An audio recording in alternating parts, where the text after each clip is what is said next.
유난히 분노를 많이 느끼고 많이 표출하는 사람들의 공통된 특성이 있다라고 하는 연구가 있어요. 가진 자의 위치에 있는 사람들이 오히려 분노를 더 많이 느낀다고 해요. 내가 누군지 알아요? 당신이 어디 나한테 이럴 수가 있어? 이러면서 우리는 왜 점점 분노하게 되는가? 분노라는 것은 뇌에서 어떤 변화를 만들어내는가? 이 부분들을 조금 얘기해 보려고 합니다.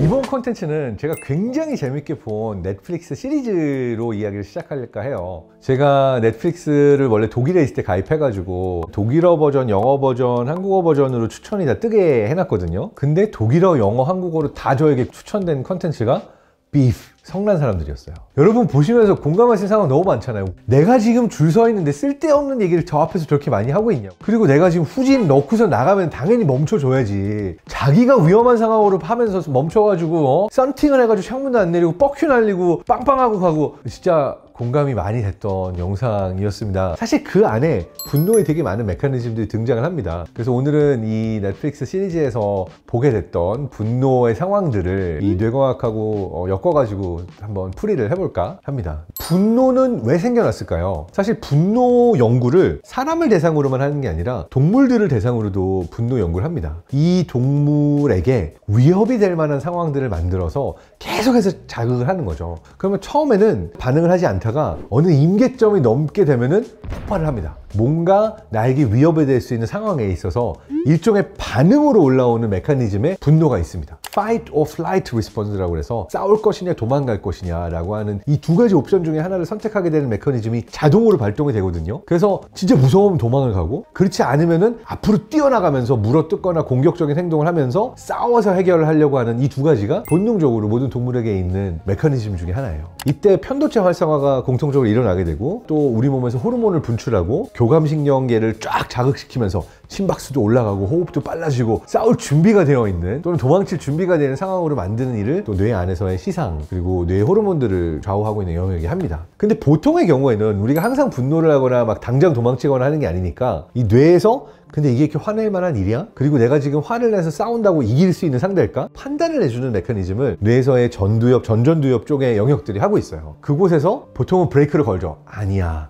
참아, 죽을 수도 있어 라고 브레이크가 걸려서 편도체 활성화가 이루어지지만 전전두엽까지 쭉 뇌 활성화가 일어나면서 아니야 참아 라는 형태로 브레이크가 걸릴 수 있게 되는 거죠. 그런데 이게 과하게 흥분이 되면 정말 이렇게 머릿속이 하얘지는 경험을 하죠. 이때는 편도체 활성화가 과하게 일어나서 편도체 납치라고 하는 현상이 일어나고 전전두엽에서 신호가 브레이크를 걸어줄 수가 없어요. 그래서 분노가 왜 일어날까라는 질문을 던질 때 사실 모든 생명체에서 공통적으로 발견되는 거는 위협의 상황이 오고 자동적으로 반응하는 메커니즘 중에 하나가 분노와 공격성이라고 할 수가 있는 거죠. 예를 들어서 우리가 원시 인류로 돌아가가지고 동굴에서 잘 살고 있어요. 근데 뭔가 다른 종족이 막 창도끼를 들고 나타났다. 그러면 얘들아 안녕? 이런 게 살아남기 좋았을까요? 아니면은 으르렁대면서 너희 뭐야 여기 왜 왔어? 싸워가지고 물리쳤을 때 우리 가족이 피해를 덜 입겠죠. 그러다 보니까 낯선 상황, 예측지 못했던 상황을 만났을 때 일단 이런 공격성과 분노가 어떻게 보면 자기 보호의 메커니즘으로 내가 생존의 위협에 되는 어떤 자극을 물리치는데 도움이 될 수가 있는 거죠.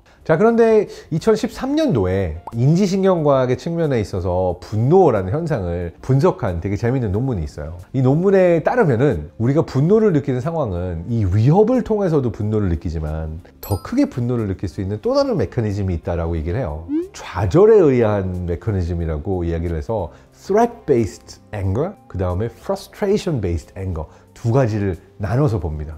위협으로 인한 메커니즘이 분노의 대부분이 아니다라는 걸 보여줄 수 있는 거를 사이코패스의 뇌를 통해서 알 수가 있습니다. 예를 들어서 사이코패스의 뇌 같은 경우는 또 무서운 거나 공포스러운 걸 볼 때 그걸 위협으로 잘 여기지 않아요. 그러니까 이 편도체 활성화가 잘 일어나지 않는 편에 속한다라고 할 수가 있죠. 사이코패스들이 그래서 공격적인 성향을 보이지 않느냐라고 하면은 그건 아니거든요. 사실 일반인보다 오히려 빠르게 욱하면서 분노 표출들을 하는 경우가 굉장히 많습니다. 이러한 공격성이나 분노 발현이 되는 것은 위협 때문이 아니라 바로 frustration based anger, 좌절에 의한 분노라고 하는데, 이게 무슨 좌절이냐 하면은 내가 뭔가 계획한 게 있고 이대로 하면은 이렇게 변화가 일어나야 되고 내가 얻을 걸 얻어야 돼. 근데 내 계획대로 되지 않았어. 이때 굉장히 큰 좌절감이 오잖아요. 우리도 많이 경험할 겁니다. 뭔가 일은 다 시켜놓고 일하면 돈을 줄게라고 하고서는 돈을 떼먹고 도망간다. 엄청난 분노가 올 수밖에 없죠. 자, 이 경우에 오는 분노가 바로 좌절에 의한 분노입니다. 사이코패스의 경우에 위협에 의한 분노는 거의 없지만 좌절에 의한 분노는 상당히 빠르게 높게 일어나는 거고, 그 이유 중에 하나가 사실은 공포나 두려움을 느끼거나 또 망설임을 느끼게 되는 게 사실은 다 학습과 배움의 과정이거든요. 그러니까 뇌가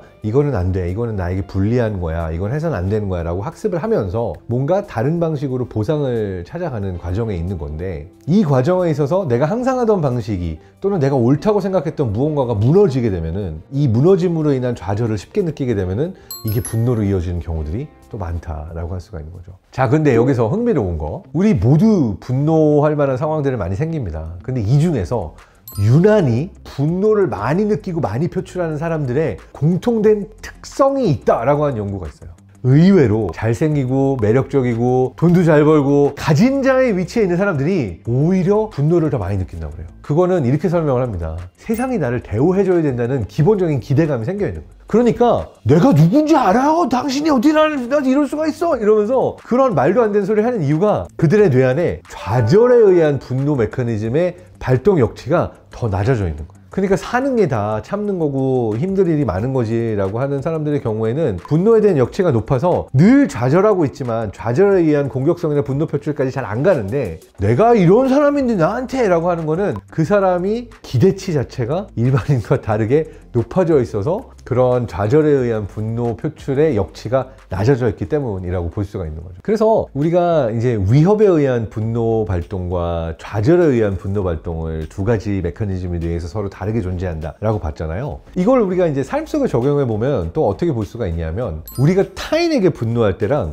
굉장히 가까운 사람에게 분노할 때 그 이유도 다르고 메커니즘도 다릅니다. 우리가 기본적으로 운전할 때 느끼는 분노라든지 아니면 어떤 타인에게 느끼는 분노는 위협에 의한 분노라고 할 수 있어요. 요즘 존재하는 에이지안 헤이트라고 할 수 있는 것도 아무도 예측할 수 없었던, 근데 많은 사람들을 정말 아프고 죽게 했던 팬데믹이 지나가고 나서, 근데 내가 이 팬데믹이 왜 왔는지, 내 삶을 왜 힘들게 만드는지도 이해하기 어렵고, 내가 경제는 힘들어져서 밥그릇은 사실 점점 작아지고 있는 느낌이고, 근데 그 팬데믹에 처음 왔던 곳이 뭔가 에이시언이래, 뭔가 나랑 다르다고 느끼는 존재가 나에게 위협이 된다라고 느끼기 때문에 다른 민족이나 다른 문화권의 사람들에 대한 공격성이 표출이 된다라고도 볼 수가 있는 것 같아요.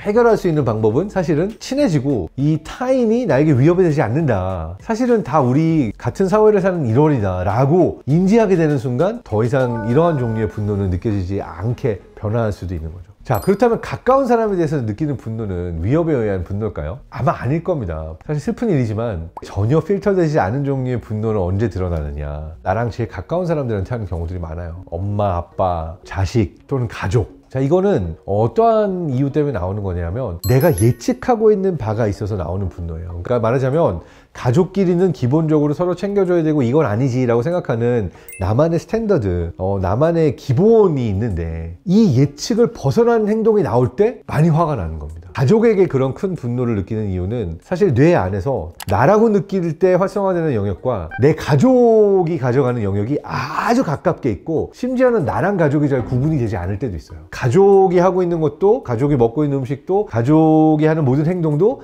나랑 가깝게 느끼는 거죠. 나랑 같으니까 기대가 높잖아요. 그런데 내 마음대로 안 되고 내 예상대로 움직이지 않을 때, 뭔가 내 팔이 내 마음대로 움직이는 것 같지 않고 내 몸의 일부가 갑자기 다른 행동을 한다라고 하면 이게 굉장히 놀랍기도 하고 나의 예상을 훨씬 크게 벗어나게 된다라고 느껴서, 그래서 이런 분노가 더 크게 나타나는 거라고도 해석을 할 수가 있습니다. 정리해보자면 좌절에 의한 분노가 발동되기 위해서는 기본적으로 기대값이 필요해요. 그리고 그 기대값이 크게 어긋날수록 분노가 커집니다.